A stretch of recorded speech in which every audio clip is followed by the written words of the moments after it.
Tak jadi. Yang kedua kali dia datang lagi dengan ibunya, minta izin nih, saya ingin menuntut ilmu. Tuntut ilmu tu. Tuntut ilmu itu utubul ilma minal mahdi ilal lahdi. Tuntut ilmu itu dari ayunan sampai liang kubur. Jangan berhentinya untuk ilmu. Akulah tua, aku tak mau lagi. Jangan. Sampai liang kubur kita dianjurkan harus belajar. Kata ibu, jangan nak. Sampai 3 kali dia melapor dengan ibunya minta. Tapi ibunya tetap melarang, tidak bisa. Pada satu hari dia habis berpikir. Bak kata pepatah, membujur lalu melintang patah. Saya tetap akan berangkat. Diambil bajunya, dilipat baik-baik, Pak. Ambil celana, lipat baik-baik apa yang ada. Akhirnya dialah bungkus dengan kain, dimasukkan ikat, lalu ginikan. Lalu dia mengucapkan salam kepada ibu. Bu, assalamualaikum, Bu. Jadi kayak ibu itu, kamu kemana? Saya mau pergi mencari ilmu, Bu, ke sekolah ini. Kata ibu, kau jangan pergi. Tidak boleh. Tapi anak ini sudah berprinsip, membujur lalu melintang patah, saya tetap berangkat. Akhirnya berangkatlah anaknya juga. Ibunya dengan sedih dia berdoa kepada Allah. Ya Allah, ya Tuhanku, berikanlah azab dan siksa kepada anakku ini. Karena dia tidak mau mengikut perintahku. Lah, akhirnya bapak-bapak anak ini berangkat. Berjalan. Tidak ada kendaraan, tidak ada jalan. Melalui dalam hutan gitulah kira-kira. Sampailah dia kepada satu desa. Yang desa itu tidak tahu dia, Pak. Tidak tahu dia. Ada pemilihnya, tidak kenal dia. Kemana saya mau menginap ini? Tidak ada tahu tempat di mana saya menginap. Karena tidak ada tempat menginap, akhirnya bapak-bapak dan ibu-ibu dia naik ke surau. Di surau itulah dia sudah masuk, taruh kain-kainnya, bekal-bekalnya mungkin situ semua. Dia pergi ke sumur, dia berwudu dan sebagainya. Udah selesai berwudu, dia sholat, Pak. Salat tahiyatul masjid dulu. Nah, jadi di dalam surau itu, Pak, kita tahiyat. Apa kata Nabi? Apabila kamu masuk ke dalam satu masjid, jangan kau duduk dulu sebelum kamu salat dulu 2 rakaat. Idza dakhala ahadakumul masjid fala yajlisu hatta yusalli raka'atainin. Apabila kau masuk ke dalam surau, ke dalam masjid, jangan duduk dulu. Jangan duduk. Harus salat dulu 2 rakaat. Salat dia 2 rakaat. 2 rakaat, 2 rakaat, mungkin menunggu maghrib, dia baca Yasin dan sebagainya. Sampailah waktu maghrib. Udah sampai waktu maghrib, dia salat maghrib, sudah selesai salat maghrib, dia bapak-bapak berwirid dan sebagainya. Sampailah waktu isya. Sampai waktu isya dia makan-makan mungkin dengan bekal yang dibawa sedikit ini bapak-bapak. Akhirnya bapak-bapak dia ini langsung berzikir kepada Tuhan yang Maha Kuasa. Minta tunjukkan di mana tempat saya ini yang mencari guru nih. Rupanya karena dia capek, Pak, dia tertidur ini. Tertidur dia. Sudah tertidur, bangun lagi, dia berzikir lagi, sembahyang lagi, itu zikir lagi. Kebetulan di samping masjid ini ada rumah orang tetangga, Pak. Rumah tetangga ini dimasuki oleh maling. Waktu itu maling naik ke rumah. Begitu maling ini naik akan mengambil harta-harta ini, orang rumah itu bangun. Mekik, maling. Karena mengatakan ini maling, tetangga yang ada itu bangun semua, Pak. Maling. Cari semua, lari sana cari, tak ada. Pergi sana, pergi sini, tak ada maling, mana malingnya. Akhirnya mereka ada mungkin yang pergi ke surau ini, dilihat ada seorang laki-laki sedang sembahyang. Wah, kata inilah malingnya mungkin. Begitu naik ke maling itu dipukul, Pak, dipukul walaupun dia sembahyang karena ini maling. Nah, ini makanya kita itu kalau kita pergi ke satu tempat, kita harus melapor dulu mana RT ada. Ini kadang-kadang nggak mau tahu lagi dengan RT. Lapor dulu. Ya karena dia tidak melapor mungkin hari malam. Nah, jadi apalagi mungkin masih anak-anak lagi, dia selalu salat. Waktu salat itulah orang kemalingan. Dari cari yang maling tak ada, ada anak yang salat di dalam masjid ini. Akhirnya bapak-bapak ditangkap, dipukul.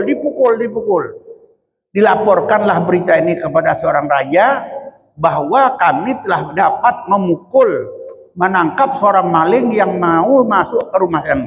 Sekarang sudah kami tangani. Apa kata seorang raja? Kamu bawa kemari. Si maling itu bawa kemari. Kita potong tangannya. Itu wasariku wasarikatu tahu aidihuma. Pencuri laki-laki dan pencuri perempuan potong tangannya. Nah, anak ini pun menerima aja Pak. Tidak ada masalah. Tidak masalah, potong-potong. Ikhlas saya menerima. Lalu raja lagi memesankan. Kalau bawa keliling kota ini. Bawa ini di arah ini. Inilah malingnya. Dan dengan catatan matanya dicokek nih. Matanya nih. Buang lagi matanya. Anak ini juga menyerahkan diri. Setelah cokel-cokel mata. Kemudian bawa arahnya anak ini. Pekikkan kepada masyarakat. Inilah malingnya. Lalu anak ini bermohon, Bapak, kalau Bapak potong tangannya, saya ikhlas. Potonglah tangan saya. Sekarang Bapak cungkil mata saya ikhlas. Cungkil lah, tidak masalah. Cuman saya bermohon, kalau saya diarak, jangan disebut saya inilah malingnya. Tapi sebutlah kepada masyarakat, inilah siksa seorang anak yang durhaka kepada orang tuanya. Itu aja Pak. Jadi bukan maling. Mohon jangan disebut saya maling. Tapi coba umumkan bahwa inilah balasan Allah kepada anak yang durhaka yang melawan kepada kedua orang tuanya, Akhirnya sang raja ini berpikir, mata sudah dicukik, tangan sudah dipotong. Kena anak ini mengucap gini, akhirnya diantar di mata aja, kampung kamu di mana? Di sana Pak, saya mau pergi belajar. Akhirnya ramai-ramai mengantarkan anak ini kepada ibunya. Sampailah kepada ibunya setelah dilihat oleh ibunya anaknya tidak lagi sempurna Pak. Tangan dah dipotong, mata dicungkil, dia berdoa kepada Allah. Ya Allah ya Tuhanku, matikan aku segera. Karena ada sanggup aku melihat. Sedih aku melihat, matikan aku ya Allah. Pada waktu itu juga bapak dan ibu. Keduanya antara ibu dan anak meninggal dunia. Inilah salah satu contoh bahwa kita jangan sekali-kali itu melawan kepada kedua orang tua. Lah. Kemudian orang tua juga bapak punya tanggung jawab dengan anak. Ada kewajiban orang tua dengan anaknya. Apa kewajiban orang tua kepada anaknya? Pertama, ada perbuatan-perbuatan dosa orang tua kepada anaknya. Satu, itu kasar terhadap anaknya. Ini anaknya kadang-kadang sebentar tampar, entah dipukul. Kasar Bapak. Jadi perbuatan-perbuatan yang seperti ini kita tidak boleh melakukannya Pak. Jangan sampai kita berbuat baiklah kepada anak. Kalau memang itu salah ditegur secara baik. Apalagi anak-anak sekarang ini asik main HP aja Pak. Ini mungkin kalau memang HP itu sudah merupakan satu kebiasaan di mana-mana Pak. Anak yang umur setahun aja lah main HP itu apalagi tua Pak. Kalau kebetulan anak kita ini dah tegur dah baik. Kau tahu tak sekarang yang merusak kau dalam pendidikan kau ini anak-anak. Yang merusakkan anak kita dalam pendidikan ada dua Pak. Kalau anak-anak kita ini dua ini dikerjakannya secara kuat biasa Pak. Yakin dan percayalah Bapak. Yakin dan percayalah kadang-kadang tidak berhasil dia. Yang pertama Pak, ngantuk. Anak ini ngantuk terus saja. Belajar ngantuk, asal tidur aja. Takkan berhasil dia Pak.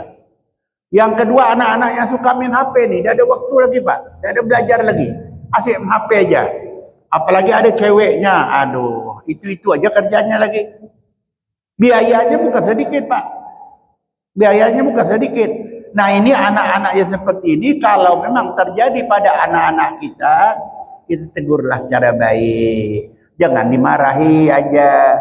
Marah nanti sakit hati dia. Dan bagaimana nanti anak kita. Jadi kalau dengan cara lemah lembut Pak.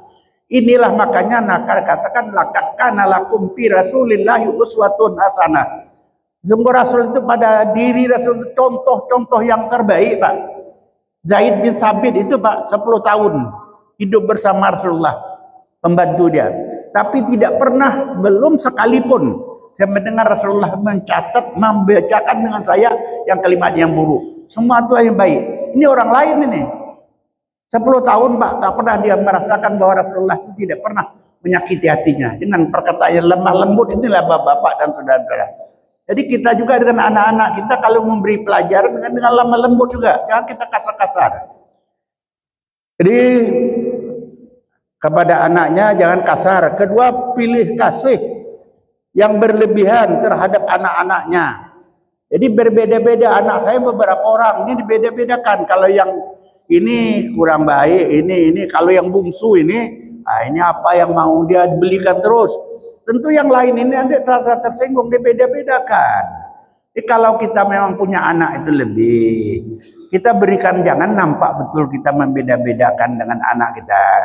Kalaupun lebih sedikit biasa-biasa aja karena dia paling kecil. Ya kan biasa-biasa aja Pak. Tapi kita sebagai orang tua jangan dibedakan. Kadang kalau yang anak yang kita sayang nih, apa yang mau dia beli, nak mau Honda dibelikan Honda.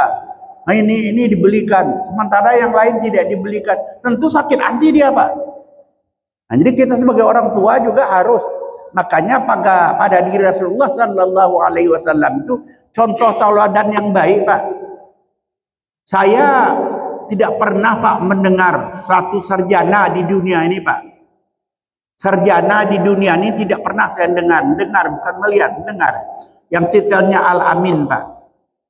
Dimanapun dia kuliah, dimanapun dia Pak, walaupun di Timur Tengah dia kuliah, tidak pernah saya mendengar belum sarjana Al-Amin. Cuman satu-satu orang yang mendapat nilai Al-Amin itu adalah Nabi Muhammad Sallallahu Alaihi Wasallam. Hai Muhammad itu nilai gelarnya Al-Amin. Arti orang yang dapat dipercayai Pak. Kalau kita ini kadang-kadang belum yakin orang. Masih ada Pak. Kalau Rasulullah itu Al-Amin. Orang yang bisa dengan istrinya 11 Pak. Istrinya 11 itu baik-baik semua. Tidak ada perbedaan antara satu dengan yang lain. Dengan anak-anaknya juga dia baik. Baik laki-laki mau perempuan semuanya baik Rasulullah itu. Dengan orang lain juga baik Pak. Jadi oleh karena itulah contohkan laqad kana lakum fi Rasulillahi uswatun hasanah. Contoh yang terbaik itulah kalau kita ingin jadi orang baik, contohilah Rasul. Apapun baik perkataan, perbuatannya, makannya, pakaiannya, bicaranya, semua Rasulullah kita contohi Pak. Contoh yang terbaik itulah cuma satu-satunya. Yang ketiga, membandingkan di antara mereka. Ini kadang-kadang kau ini nakal betul. Coba tengok abang kau, coba tengok adik kau ini. Ini nanti anak-anak juga tersinggung Pak. Kalau kita memang membilangkan ini mungkin dengan cara lemah lembut. Abang kau tuh pandai nih, kau tengok, coba kau belajar dengan abang kau tuh. Kan itu baik. Tapi kalau bilang abang kau ini kau begini kelaku kau, timbul tersinggung dia. Kemudian yang keempat, berkata buruk, menyumpah atau menyerupakan mereka itu dengan binatang. Ini tidak boleh ini Pak. Ini banyak kadang-kadang babi untuk budak nih, anjing untuk budak nih. Kalau anjing atau babi anak kita bapaknya tentu babi juga Pak. Kalau kita bilang anak kita tuh kau babi betul. Kalau kita bilang babi anak kita bapak itu babi juga, mamanya babi juga, kedua-duanya tuh. Jadi anak babi itu. Nah, jadi kita bicara itu betul-betul sikit-sikit. Bilang kurang ajar betul kau nih. Berarti kurang ajar mama bapaknya kurang ajar enggak? Bapak mamanya Pak sebagai tuntunan ikutannya. Ya anak kita tuh kalau kita Pak, oh pintar, kan baik itu. Ya kan, oh sayang, kan ada kalimat-kalimat yang baik itu. Sehingga menyenangkan bagi anak kita Pak. Oh sayang, oh pintar, kan apa salahnya? Ini bilang babi benar kau nih. Kalau babi anak kita, maknya babi, bapaknya babi, keduanya babi ngepet semua tuh. Ya, jadi oleh karena itu oleh agama Pak dianjurkan jangan kita berbicara yang baik-baik aja. Kedua, memberi kebebasan kepada mereka tanpa diawasi. Jadi kalau anak-anak kita Pak, jangan kita diberikan kebebasan. Ini kadang-kadang anak kita ini ada kawan-kawannya sama-sama sekolah, yang kebetulan laki-laki juga ada. Langsung kita diminta izin, Pak, saya mau pergi Pak ke sana Pak. Saya dengan sini, ini anak bapak yang perempuan dan datang laki-laki. Ayolah lekas saja balik nanti. Bawa Pak. Jadi kalau ada yang bertanya kemana anak bapak, dia pergi dengan kawannya tadi ke sana. Siapa kawannya? Si Anu namanya, laki-laki. Oh bapak tidak tahu Pak, itu bukan kawannya tuh Pak, itu lawannya tuh. Yang bawa tuh lawannya bukan kawannya tuh. Kita hati-hati Pak. Kalau anak kita laki-laki dengan perempuan berdua-dua Pak, ketiganya setan Pak, setan itu mengharu. Ayo setan hantum aja abahnya dia ada. Nah ini Pak, ini akibat ini. Kita awasi, kalau perlu bapak ikut, ibu ikut juga dengan dia. Kemana dia pergi ikut terus bawah. Nah, jadinya besok ada mau lagi aku kuliah bawa kau, abahmu umpat terus. Nah, ini mama umpat. Ini kada ada apa-apa dia. Tapi kalau kita berikan kepada mereka itu kebebasan, mereka berbuat sesuatu apapun, Pak. Saya dulu, Pak, punya anak kos, Pak. Di rumah saya itu hampir 50 orang, Pak. Jadi perempuan ini banyak perempuan semua, saya tidak ada laki-laki, Pak. Jadi waktu itu saya berpikir, anak-anak ini Pak pergi malam, Pak, saya minta izin keluar, Pak lah.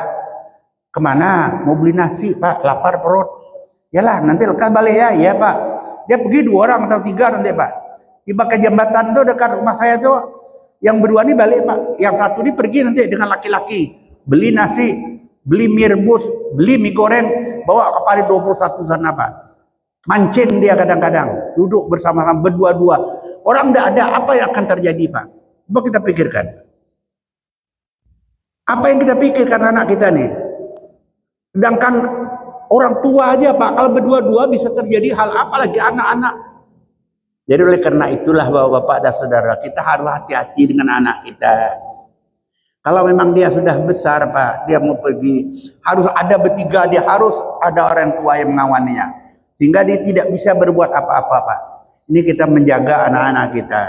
Kemudian berkata buruk kepada mereka dan tidak membimbingnya kepada pendidikan dan budi pekerti yang baik. Nah, inilah Bapak-bapak dan saudara-saudara. Jadi kita itu harus memberikan didikan yang terbaik sehingga mereka terhindar dari segala perbuatan-perbuatan yang tidak benar. Demikian, terima kasih. Assalamualaikum warahmatullahi wabarakatuh. Amin amin bismillahirrahmanirrahim. Alhamdulillahirabbil alamin. Wassalatu wassalamu ala asyrafil mursalin sayyidina Muhammad wa ala alihi wa sahbihi ajmain. Allahumma ja'al jam'ana hadza jam'an marhumah wa tafarruqana min ba'dihi tafarruqan ma'sumah. Allahumma ja'al jam'ana hadza jam'an mahmubah wa tafarruqana min ba'dihi tafarruqan mahmudah. Rabbana zalamna anfusana wa illam taghfir lana wa tarhamna lanakunanna minal khasirin. La ilaha illa anta subhanaka inni kuntu minadz zalimin. Rabbana atina fid dunya hasanah wa fil akhirati hasanah wa qina adzabannar. Walhamdulillahirabbil alamin. Taqabbalallahu minkum.